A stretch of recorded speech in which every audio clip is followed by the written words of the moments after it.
Where What? Isn't Lily Tomlin your spirituality? schizophrenia.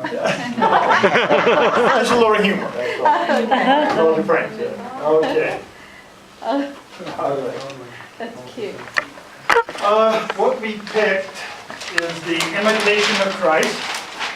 Now, this is my copy. A little dog-eared and taped up again several times. This was a present from the seminary. Okay, here, this is it for 4 years. Okay. And we used it. I took it at face value then. And chapter a day, that was it, man. Just didn't have a choice. Okay, let's do it. Over the years,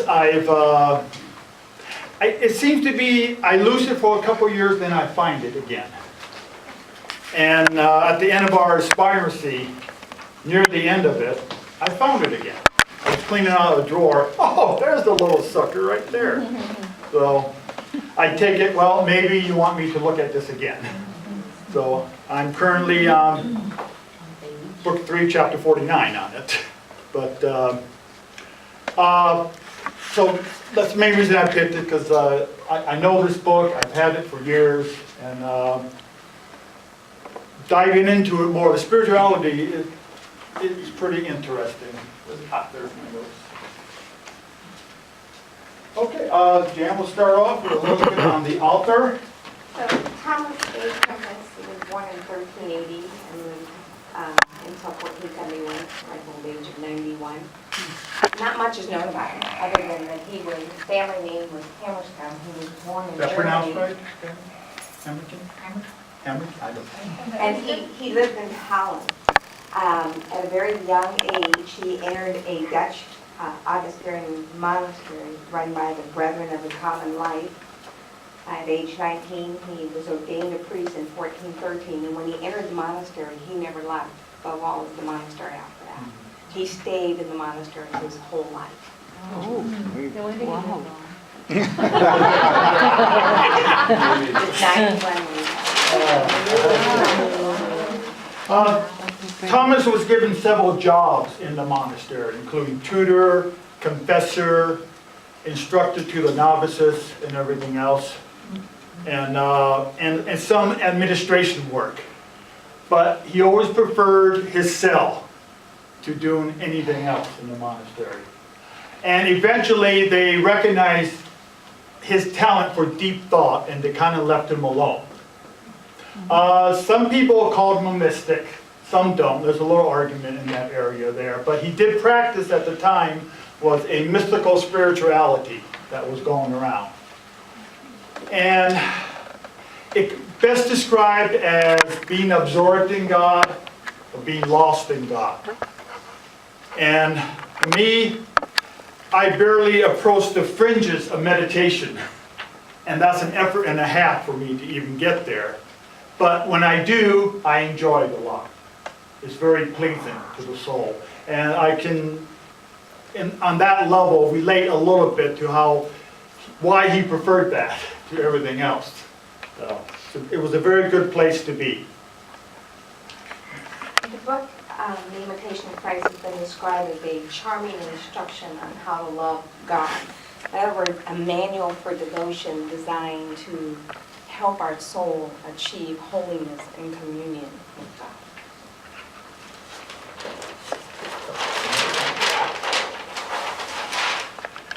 Oh.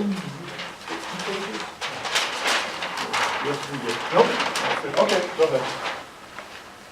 St. Thomas More said it's a book that every person should own. Ignatius of Loyola read a chapter daily. Methodist founder John Wesley said it was the best summary of Christian life he'd ever read. So it has quite a following of those people who relied on it. It's been translated to over 50 languages. By 1779, over 1,800 editions have been published. It's also the most, it may not be right now, but up to date, it has been the most translated book since the Bible. Because that could change. Kempis himself said, We must imitate Christ's life and his ways if we are to be truly enlightened and set free from the darkness of our own minds. Now, I mentioned before when I first got the book, I just took it at face value and read it. However, I would now approach it with historical critical method. Being that the time it was written in, the literary form, who wrote it. Come on, the guy never stepped outside the monastery. Hardly any, very little human contact with the real world. So he tends to like the word darkness or evil ways, stuff like in this nature. And I take it with a grain of salt now. So I can see his point behind the words, so to speak. That, yeah, I may have a dark side, but I'm not a bad person.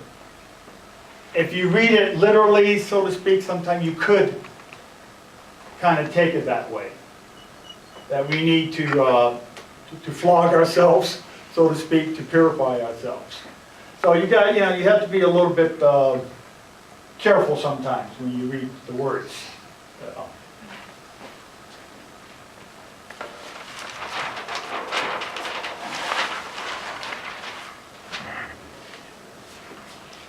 So it's broken down into a group of books, 114 chapters total. And book 1 is on useful limitations for spiritual life. And that's like gentle warning, that's what that means. Book 2, and concerning the interior things. Book 3, interior consolation. And the last book is focused on the Blessed Sacrament. Now, the first 2 books, they kind of get grouped together because they're written more like short sermons and reflections of that nature.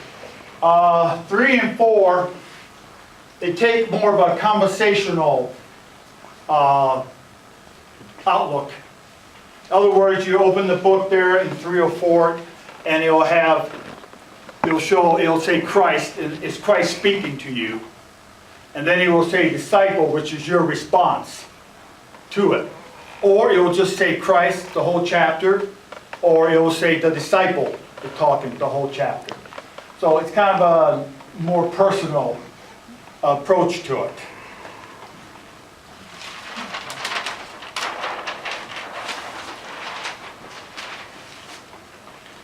So the unique thing about this is the imitation in self. You're looking into yourself and finding your spirituality within.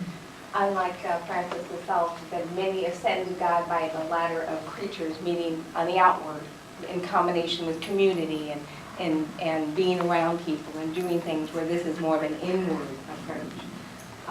It's a self-knowledge of our own soul.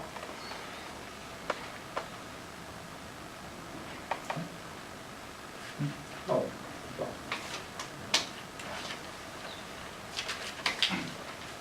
And an example of that would be, in truth, sublime words make not a man holy and just, but a virtuous life make him dear to God. I would rather feel compunction than to know its definition. Thinking about internal. Many of his ideas were taken from St. Augustine, and he's not alone in that. Many of the thinkers and the scholars took from St. Augustine. And, When was he born? Again, what was his 1380. 1380. Yeah. PM. And during that time period, St. Augustine was widely quoted. One thing that Augustine says, what is the soul that knows so many things and that is ignorant of what it is in itself and how it is made? And Kempis, maybe as a reply to that, in Book 1, Chapter 1, says, seek to wean yourself from love of things visible in order to come to things invisible. what is inside. To know the soul, do we, we are ignorant, at least I am for sure, of my soul and what's going on there. I use the book as a schedule to set my priorities of my soul. Now we do that anyway. We set priorities on our schedule, when we wake up in the morning, when we go shopping, whatever, but we are creatures of habit to set priorities. But do we set priorities for our soul? Do we really say, for my soul today, this is my list? No, I don't think we really do.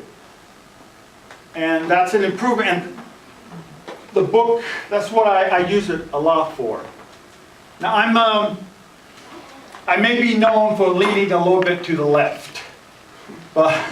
And this book is somewhat conservative, but I draw on that because it brings me back to the middle, so to speak, in setting my priorities for my soul. And I'll use it that way. So when he does mention something very conservative, I won't throw it out. I'll use it, I'll think about it, then I'll throw it out. No, I will make use of it. And that's what the book is very good at.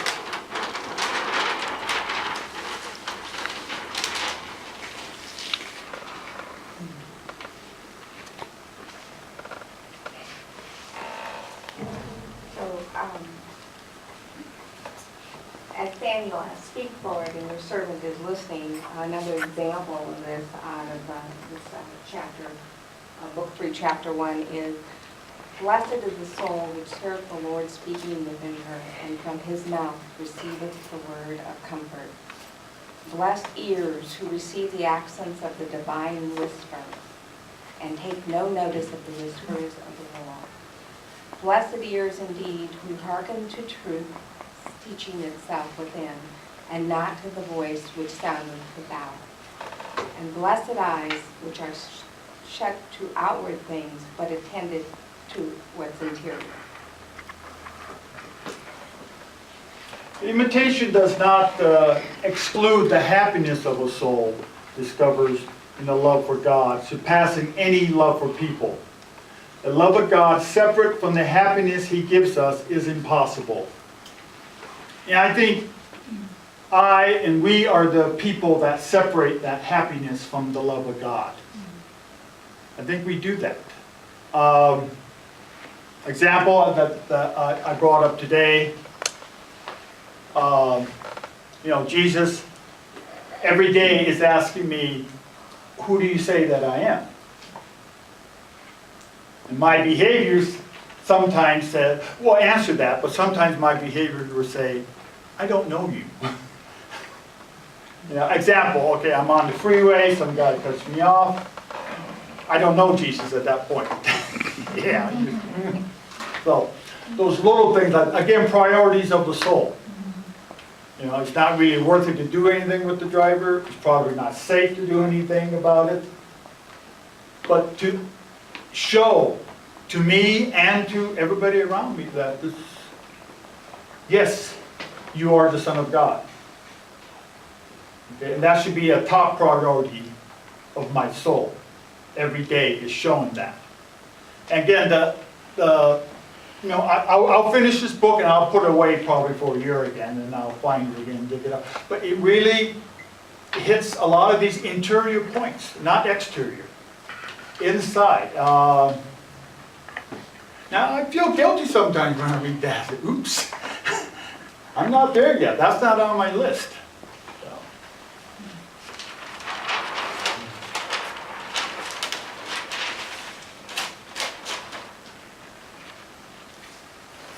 Before the Eucharist, the invitation of Christ, it gives you the great goodness and the endless love that God shows us in the Eucharist.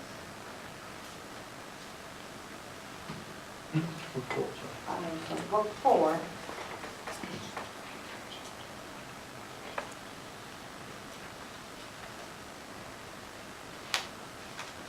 Don't lose my place. Oh God, I gotta start over. Thou commandest me to approach thee with confidence, in speaking of the Eucharist, that if I would have part with thee, and to receive the food of immortality, I desire to obtain life and glory everlasting. Come, thou says to me, all that you labor and are burdened, and I will refresh you. It's written in Old English, as you can say. So, And that's another thing, the language kind of takes me back too, because I take note of that. And I tend to notice it more. Because the Bible I use for meditation is written the same way, 1962 St. Joseph's edition. It has nice pictures too. But in that book, it advocates going to the sacrament and preparing yourself for communion. Now, that one struck me last time I read it because I'm thinking, wait a minute. Back in St. Christopher's in West Covina, I'm sitting at that desk in Sister Mary Milk of Magnesia, that steel ruler, and I got the scars to prove it. But she was pushing, prepare yourself properly for communion. At home on Sunday, before you even get in the car. And we know about trying to pack the kids up Sunday morning, get everybody in the car, okay? It's rough. But take the time to prepare yourself at home before you even get to church. And I said, wow, I've blown that one completely. I mean, what little preparation I do right there in church. So again, a priority I have to renew again for my soul. And it's worth it. I understand it differently now. Okay? I don't have to have my knuckles wrapped anymore for it. But it is important. It's the top, it's going to be a top priority for me now. So I will be trying to get back in that habit of sitting at home with my morning meditation. Anyway, why not take a few minutes, and I'm sure it's going to change the picture of what communion is, what the Eucharist really is, what that love really is for me.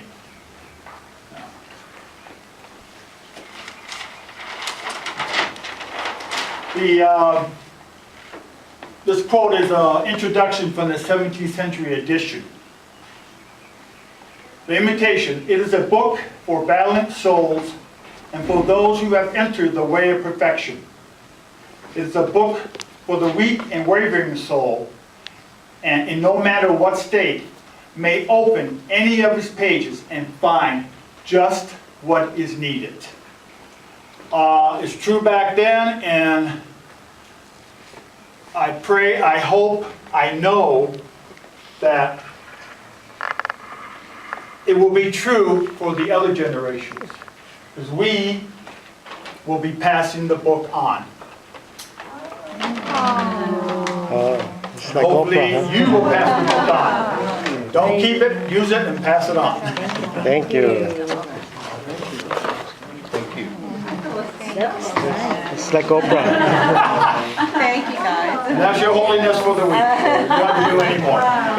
Thank you. It has some pictures too. Yeah.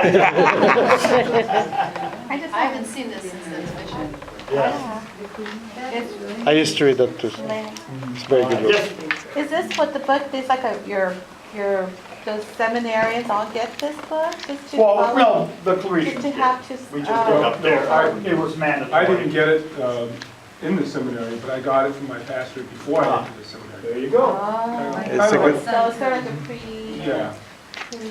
Actually, when I saw that in the store, I looked, it's the same thing. The cover's a little different. Yeah, it was a leather. It's the same company, so I guess they never changed the presses. Same picture? Must Yeah, save pictures are saving very money. similar. Yeah, I was surprised. I said, find something in regular English, and because all I Yeah. got is old English. couldn't find it. But, Mine So, didn't have pictures, but it's still. Yeah. It's the same. Yeah.